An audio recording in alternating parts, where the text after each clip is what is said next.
Comunicaciones y Saprissa no pasaron del empate luego del partido de ida en el repechaje en búsqueda de la clasificación a la Conca Champions, y hoy vengo a repasar lo que fueron estos primeros 90 minutos de la serie.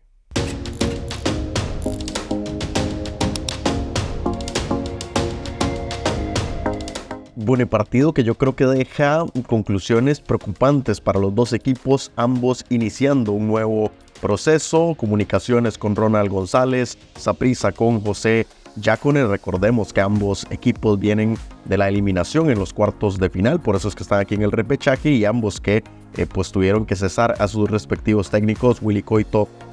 y también Vladimir Quesada, para iniciar estos nuevos procesos y que realmente no marchan exactamente bien con sus primeras impresiones. Pero vamos a hablar un poco porque evidentemente pues apenas está empezando, pero el tema es los técnicos no pueden hacer milagros. Entonces vamos a hablar de este partido con muy poco público. Lo comentábamos el día de ayer con Motagua, que en el estadio Xelatócles de Tegucigalpa no tuvo mucho apoyo. Yo lo decía que tal vez por castigo a la eliminación en la Copa Centroamericana y que tuviera que disputar el repechaje. El día de hoy sucede algo parecido allá en el estadio Cementos Progreso, con un muy limitado apoyo de la afición del Comunicaciones, que observó este 1-1 que fue el resultado final tras los 90 minutos. Saprissa que consigue anotar en condición de visitante y que ya casi vamos a comentar lo que esto significa, y Comunicaciones que no puede aprovechar la localía y tendrá que visitar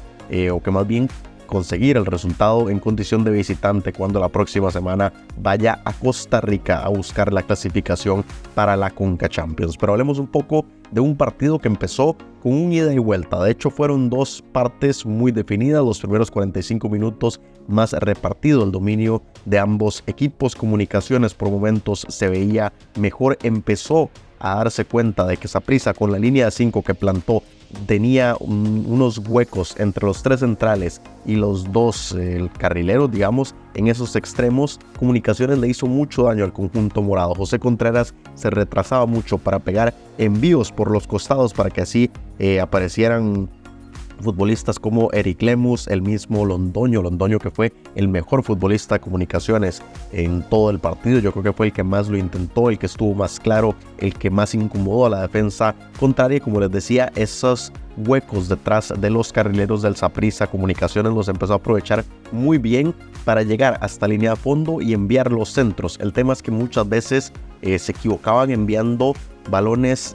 altos, y por el balón aéreo Saprissa dominó todo el partido en defensa. Después en ataque, y esto me parece parte de lo que se tiene que trabajar en el conjunto morado,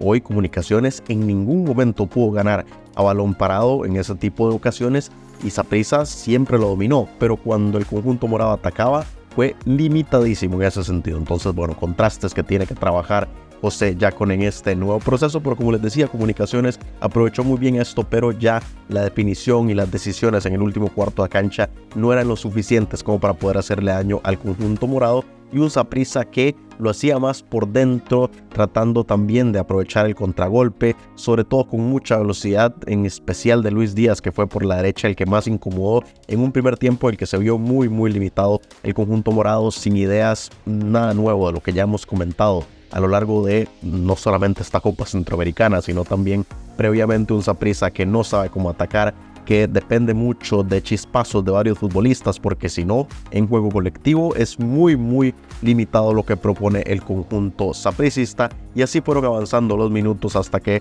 pues se fueron al descanso con ese 0-0. Yo creo que ligeramente mejor Comunicaciones en esos primeros 45 minutos, pero la historia cambió por completo en el segundo tiempo, porque Saprissa empezó a dominar. Yo creo que Comunicaciones dejó de encontrar esos espacios. Saprissa además yo creo que se percató de eso que estábamos comentando antes en las espaldas de sus carrileros, y ya cerró filas, y Comunicaciones dejó de encontrar la forma de atacar. Lo que les decía antes, yo creo que Londoño fue el único que más o menos pudo hacerle un poco de daño al conjunto morado, pero pues muy limitado lo del conjunto Chapín en la segunda parte. Eso sí, al minuto 57 llegó el gol de este conjunto, cuando Karel Espino remató de larga distancia el arquero Esteban Alvarado de Saprissa, que dejó el rebote servido en el área chica, y ahí apareció Diego Casas para poner a Comunicaciones en ventaja cuando mejor se veía el Saprissa, que esto es lo que les estaba comentando. Y yo creo que esto pudo haber sido clave si Comunicaciones mantenía la ventaja. No empezó bien ese segundo tiempo, pero encontró el gol, y sin embargo, pues muy rápido, 6 minutos más tarde, llegó el empate del conjunto morado en una jugada parecida a la del gol de Comunicaciones, porque en un tiro de esquina, en donde ahí sí ya Saprissa gana por alto, que era lo que estábamos comentando, Oscar Duarte cabecea, Freddy Pérez que deja el rebote servido en el área, y Javon East, el jamaiquino, que puso ese 1-1, y muy rápido el conjunto morado lo empató. Yo creo que si Comunicaciones hubiera aguantado la ventaja un poco más, el partido hubiera sido bastante distinto, pero Saprissa muy rápido encuentra el gol. Además, clave lo que decíamos al inicio del video, Saprissa ahora sí anota en condición de visitante, una cosa que le había costado en el pasado y que evidentemente le complicaba las aspiraciones jugando en su propia casa, luego de no haber podido anotar, porque es criterio de desempate los goles que se anotan de visita. Entonces, bueno, al menos una tranquilidad ahí para el conjunto costarricense, que así ponía el 1-1, y a partir de ahí fue prácticamente un concierto solamente del conjunto de Costa Rica. Una y otra vez llegaron, pero aquí preocupantes cosas para los dos equipos. Para Comunicaciones, que se vieron muy endebles en defensa, con muchísima facilidad y con muy poco del conjunto morado podían crear peligro en el arco de Freddy Pérez, y Comunicaciones nunca supo cómo detener estos ataques, más allá de que no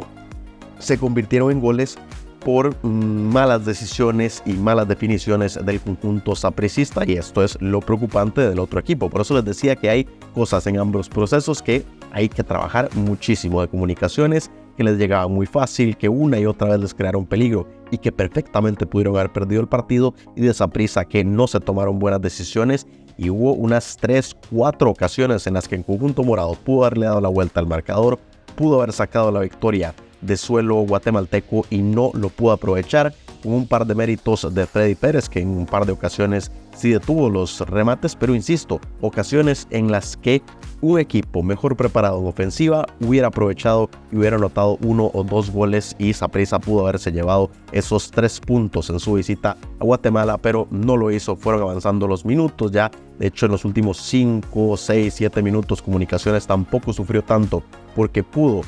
irse un poco más bien en ataque, pero tampoco creó peligro, y así finalizaron los 90 minutos para que se repartieran los puntos estos equipos allá en el Cementos Progreso. Muy rápido les recuerdo que el partido de vuelta será el próximo martes 29 de octubre, cuando a las 8 de la noche el Saprissa reciba en su estadio a Comunicaciones, y ahí definan cuál es el clasificado a la Conca Champions. En tema repechaje, al día siguiente, miércoles, el Águila va a recibir a Motagua en el estadio Cuscatlán de San Salvador. Recordemos que Motagua sacó una ventaja de 2-0 en su casa y se encamina rumbo a la clasificación a la Copa de Campeones, pero veremos si el Águila en El Salvador puede darle la vuelta a esta serie. Y hablando ya de las semifinales, pues de momento solamente una arrancó, que fue la de Antigua y Alajuelense, que igualaron 0-0 en el Pensativo de Antigua, Guatemala. La vuelta, que será el próximo miércoles 30 de octubre en el estadio Alejandro Morera Soto, pero todavía falta una semifinal por arrancar, que será el día de mañana, jueves 24 de octubre, cuando en el Independencia de Estelí, precisamente el Tren del Norte reciba al Club Sport Herediano, y la vuelta de esa serie, que será el próximo jueves 31 de octubre, Herediano frente al Real Estelí en el estadio José Rafael Pello Mesa Ivankovic de Cartaginés. Y estos son los partidos en estas dos instancias que se están jugando en Copa Centroamericana. Por un lado, los repechajes, buscando los últimos 2 cupos de la Copa Centroamericana a la Copa de Campeones, y por el otro lado, pues lo que queda con vida en el torneo, que son las semifinales en búsqueda de la final. Y recordemos que hay un premio para el equipo campeón de la Copa Centroamericana, que es saltarse la primera ronda de la Conca Champions e ir directamente a los octavos de final. Entonces, bueno, eso también está en juego, junto con lo que ya hemos comentado, que es la repartición de los 2 cupos extra para la próxima edición, que eso lo comentaremos con más detalle la próxima semana, conforme se vayan definiendo los finalistas de esta Copa Centroamericana. Pero bueno, así está el tema. Comunicaciones, que no aprovecha la localía, Saprissa, que tampoco aprovecha el dominio que tuvo en los segundos 45 minutos para haberse llevado una victoria de suelo Chapín, y todo queda para decidirse en territorio costarricense la próxima semana. Quiero conocer sus opiniones de este partido, de este 1-por-1, que las dejen aquí abajo, o si tienen dudas, preguntas, lo que sea. Y como siempre les pido el mayor de los apoyos para estos videos, con likes, con los comentarios, compartiendo el video en otras redes sociales o en sus chats. Esto me ayuda muchísimo a darle más exposición y que así YouTube lo recomiende a un público mayor. Por supuesto, también suscríbanse al canal si aún no lo han hecho, para seguir muy de cerca el desarrollo de esta Copa Centroamericana, que poco a poco va llegando a su final, y que aquí estaremos, por supuesto, para hablar del cierre de los repechajes, de las semifinales y de la final en búsqueda del campeón centroamericano en este 2024.